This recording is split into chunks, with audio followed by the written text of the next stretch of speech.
Hey there, Leo. Welcome to your bonus reading for December 2021. We are just going to see what comes up for you. We're going to base this reading off of the top three cards here, which we have the Magician, the Emperor, and the Ace of Cups. And you have the Empress as well, which is interesting. But we're going to see what this reading is all about in just a second here, Leo. For some of you, I do feel like it could be definitely about, like, love here in a lot of ways. For some of you, I feel like it has to do with your health. Again, I am not a doctor, so do not take this as medical advice. But what I would say here, in your first row, you have the Magician. I feel like some of you are just hoping for a new beginning here. I just see you kind of... It's interesting, this Five of Cups here, that I'll show you in a minute in your middle row. I see it more as almost like Six of Cups energy, which is, Six of Cups is nostalgia, thinking about the past, thinking about the way things used to be. And I kind of see it that way. I see that, that's how I'm seeing the Five of Cups in my head. And again, I don't, I read intuitively, I don't just regurgitate card meanings, so if I get something different, I'm gonna say it. And that's what I get here for you, Leo, is it's more kind of like thinking about the way things used to be. For some of you, I feel like it's also kind of like hoping for that second chance, but like I'm referring to your health, for example. It's like maybe things aren't the way they used to be with your health, and you're like, maybe you're just like hoping that you can fix things or hoping that you can get things better or in a better position. Same thing in love as well. It's like maybe you're, in a relationship right now, and maybe you're thinking about the way things used to be, kind of like thinking about those moments. And I kind of feel like you're hoping for a new beginning in that sense, where it's like if you've been in a relationship for 20 years, maybe you're hoping to bring it back to where you just met again, right? All like that excitement. And that's what I feel like you're kind of thinking about. I feel like you're a little bit too focused on the fact that it's not happening in your first row. Wouldn't really worry about it. First row is the position of your past anyway. And you have the Eight of Pentacles here, which literally just says, if you put the work into anything, you can have it. Plain and simple. So that's what I'll say there. Definitely an energy of needing to get out of your head here. You have the Empress, the Eight of Swords, and the Nine of Swords. Way too much thinking right here. Actually, this whole little L right here, Leo. We could say L for Leo, right? But what I would say here is that this is like thinking that things are going to require too much work. It's almost like you have like three options. Top row, sucks. Bottom row, sucks. Middle row, far, far better, right? So I feel like this middle row here is more talking about putting in the work, seeing that there is a way to improve your situation. You have the Empress, which actually says you're like in a good, abundant position. You have the Emperor and the Empress, which is like divine counterparts. Even if you're not looking for love, the Emperor and the Empress could just be the energy inside of you. And it's like you're balancing the two energies out.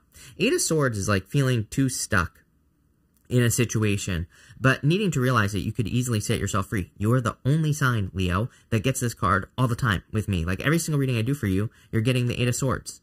The Nine of Swords is like falling asleep, having a nightmare, waking up, and being stuck in a nightmare. So I feel for some of you, luckily, the nightmare is coming to an end. You have the Ten of Swords right next door.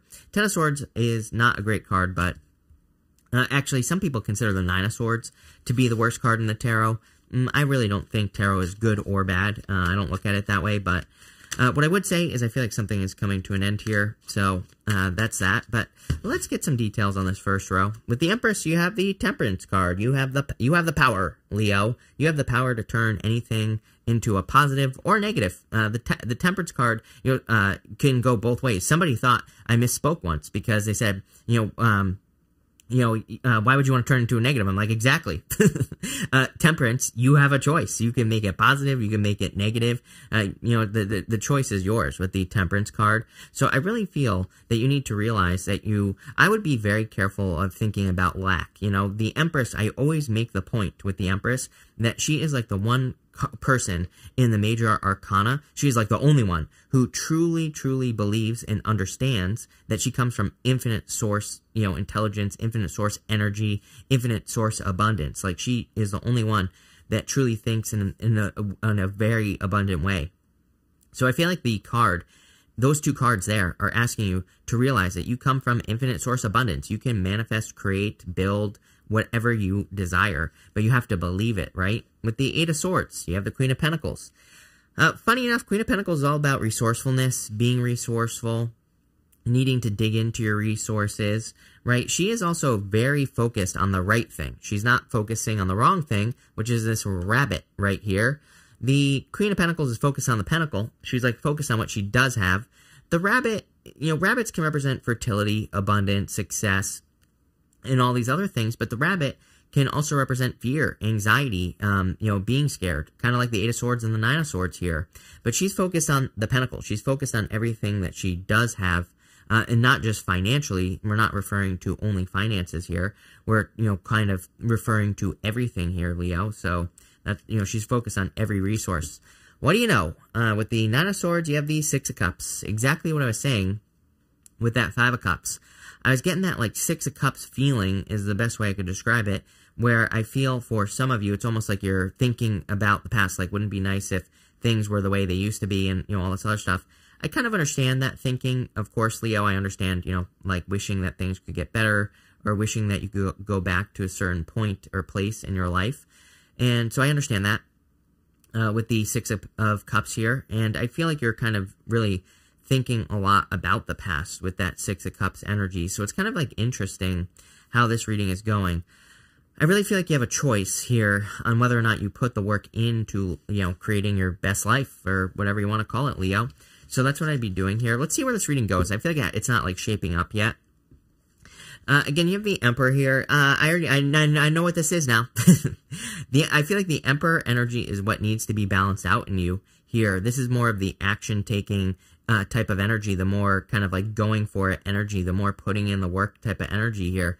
So I feel like this is the energy more that you need to tap into here, Leo, is your Emperor side. It's like you got the Empress here, kind of like the creative side, which is great, willing to create here in this row, Empress, the Temperance card, Eight of Pentacles, Ten of Wands. It's like you're willing to put in the work, I feel, or you're willing to do some of the work, but I feel like you need to actually put in the work with the Emperor. It's like the Emperor is kind of like more the action side of things, needing to take action, needing to build something in your life. He is ready to take action. In this row, you have the Five of Cups, Eight of Pentacles, and the Ten of Swords here. Definitely thinking too much about all the work that you have done in the past and the lack of results that you have seen. You know, Five of Cups is like disappointments, kind of, and the Ten of Swords is something that's dead, done, over with. I feel like the Eight of Pentacles, you know, is a card of hard work and putting a lot of work into things. So I feel like you could be looking at all the work that you do put into things, which is probably a lot of work. And the Eight of Pentacles is like saying, you know, in this row here, I feel like you're saying, I enter into things, relationships, businesses, whatever, I put my heart and soul into them, and then I don't see the result. It's like, because the way you're seeing things right now is Three of Swords to the Ten of Wands. I feel like it's this way or this way. You're not seeing the Six of Wands, which is like the victory. So I feel like that's like the challenge, maybe, here in this situation. But it's more mental. You know, the Eight of Swords, Nine of Swords, Ten of Swords is telling me that the fears of losing, you know, based off of the work you put into something is more mental, is what I would say here. So let's dig into this here, Leo, a little bit more, and let's see what's going on for you. With the Five of Cups, you have the Nine of Pentacles. Success, abundance, good things coming in for you here. Again, pre-Empress energy. So it's like clearly you have the resources. These could be energetic resources. Doesn't have to be money. It could be energy. It could be people in your life. Pretty much anything. With the Eight of Pentacles, Two of Pentacles, do I put the work in or don't I put the work in here? Seeing a lack of results, Leo. You know, here's the thing.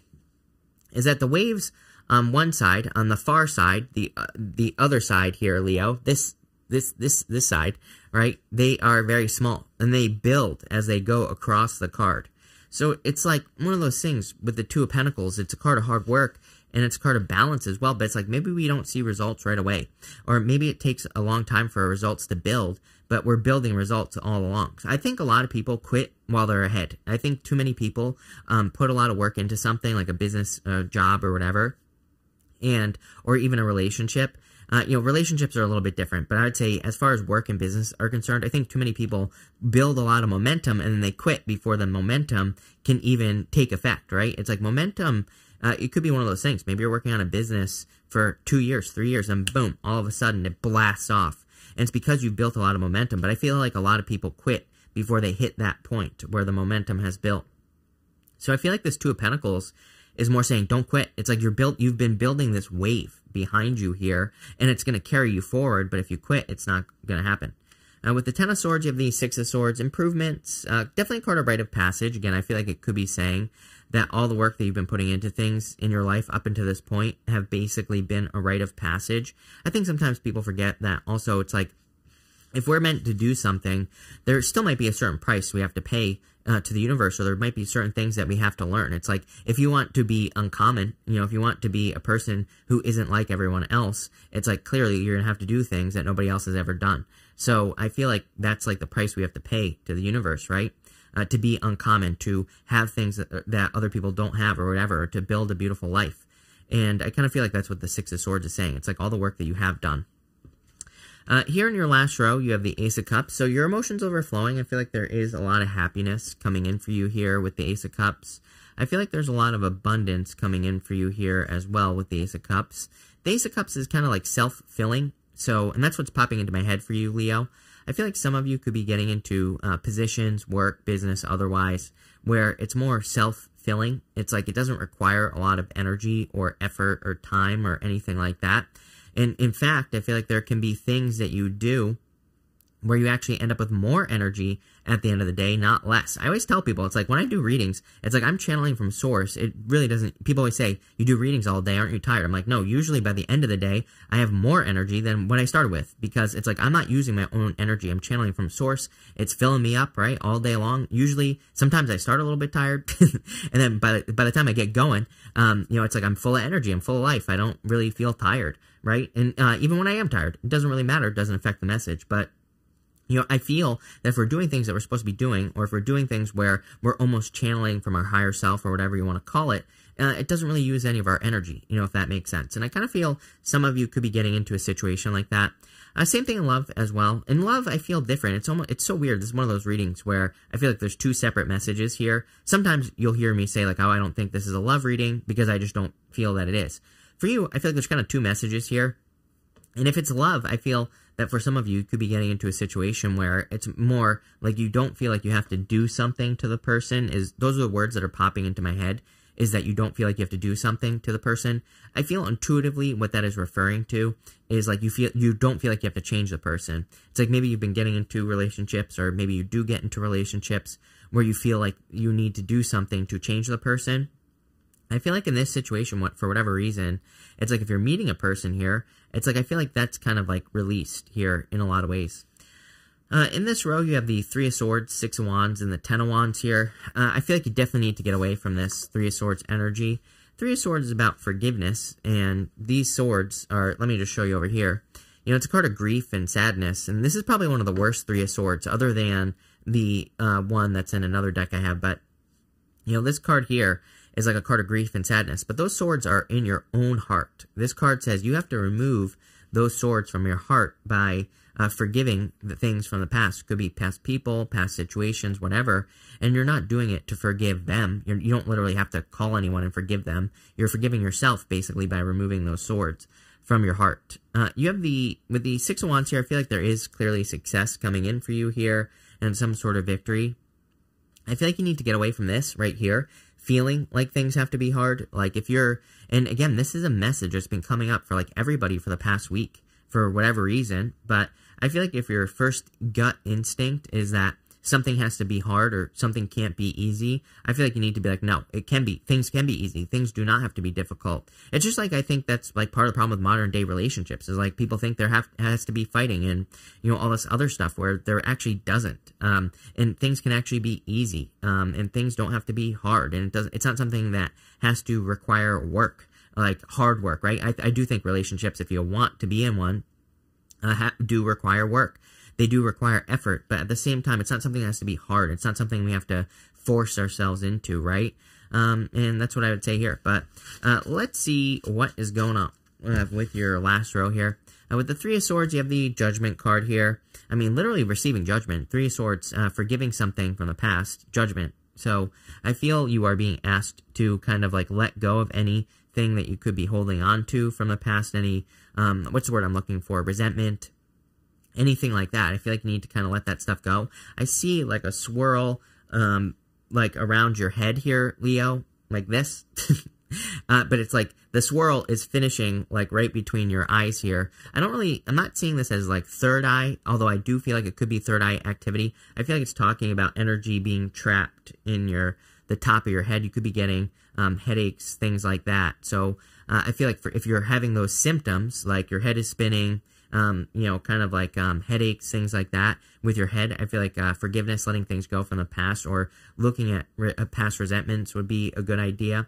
I think also, like, kind of like the energy I get here in this row, it's going to sound weird, Leo, but I feel like almost forgiving the world. I don't think you're angry at the world or anything like that. I think what you are forgiving is the fact that maybe certain things really don't work the way the world makes it seem like they work, right? And I think that's what you're forgiving. Once you forgive this, it's going to open you wide up. It's like, I think that part of the problem is Neptune and Pisces. I talk about this all the time because to me it's one of the dominant energies that we're dealing with. Even though Neptune is very far away, Neptune rules Pisces. Although, I mean, don't get me started. I think Jupiter still rules Pisces. I don't think Neptune rules Pisces. Long story, but what I will say is that it's much more powerful there.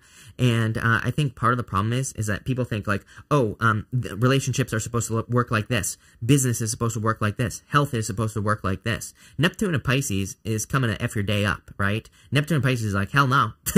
It can work however you want. The problem is I think it makes us focus on the fixed. It makes us think that things have to work a certain way.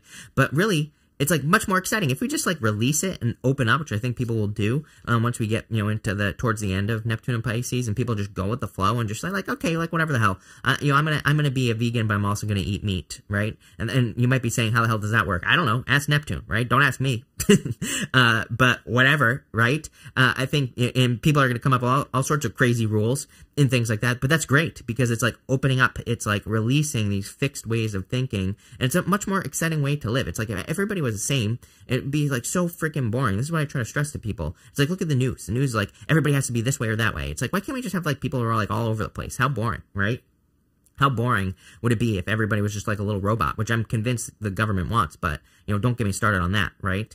But what I would say is that I feel like Neptune and Pisces is like, no, everything should be more exciting, more fun. We need more fun. We need more different ways of doing things because that's how we evolve, as a species. Maybe this is what you're waking up to, pretty deep. With the Six of Wands, you have the Seven of Pentacles here. Kind of thinking, is the juice worth the squeeze? Is the amount of effort I put into the things I work on worth it? Only you can answer that question. And with the Ten of Wands, you have the Two of Cups. I do feel, I like this as far as love is concerned. I think that it's a little bit scary in the sense that it's almost like bungee jumping is the way that I see relationships for you right now, Leo. Whatever that means. And I think it means that there's no security. I think that what the universe might be trying to teach you or, is trying to guide you through or whatever the hell you want to call it, is that really, it's like if we try to hold on to a person, that's when they slip away. But if we just kind of like say, you know what, whatever is going to happen is going to happen. And when we get to that place, it's like that's when we can allow true love into our lives. When we don't try to get into things saying, like putting up these certain restrictions or rules. And I think that's the first thing that people try to do in relationships. Trust me, I did it for years, right? Trying to control outcomes. But it's like, I think we need to decide, especially in love, I think we need to decide, like, where we want to be. It's like, do you want a relationship? Do you want to get married? Do you want this? What do you want? And then I think you need to operate from there. But I think people have to be honest with themselves as well because, it's like, if you look at modern-day marriages, not looking good, right? If you look at modern-day relationships, not looking good. But I think it's partly because, people aren't deciding, like, this is what I want my life to look like. And so, I don't know, how do we fix this? I have no freaking clue, Leo, honestly. But what I would say is that I think you could at least start to say to yourself, like, okay, do I want marriage? It's like, maybe you decide you don't. Maybe you really don't want to be locked down to one person and being stuck with that person for a long period of time. Maybe that's how you see it. But maybe you look at it and say, it would be nice to start and end my life with a person. And then I feel like you need to kind of like go from there. But I would make the decision. But it's like when we have rules, like, I think some people try to get into relationships and they're like, I'm going to set these certain expectations up front. It kind of creates this weird energy. So we kind of have to just like allow things to happen if that makes sense. But I like this. So thank you for being here, Leo. Really appreciate it. Make sure to watch your sun, moon, and rising for a full picture of what's going on for you at this time, Leo. But thank you and definitely enjoy your month.